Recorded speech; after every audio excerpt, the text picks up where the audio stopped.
What's up, world?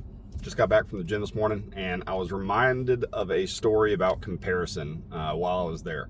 So comparison can do one of two things to you. It can either be a thief of joy because you're comparing yourself to the progress or position of somebody else, or it can almost be like a guiding light to reassure you that maybe what it is that you want is in fact possible if you see somebody else doing it. So the reason that this came to mind was I was putting up some weights, and just for emphasis, I'm 6'5" and 220 pounds.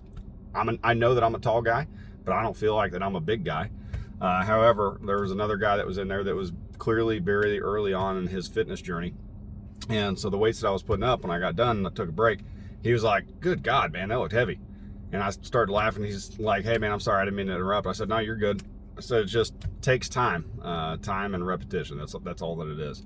But it reminded me that regardless of where you're at, whether it's fitness, your business, your relationships, your own individual progress, there's always somebody else that sees that where you're at and they desire, or they're not even necessarily envious, but they want to be where you are. Even if you don't think that you are that far ahead, but I can promise you, you are farther than you were when you first started.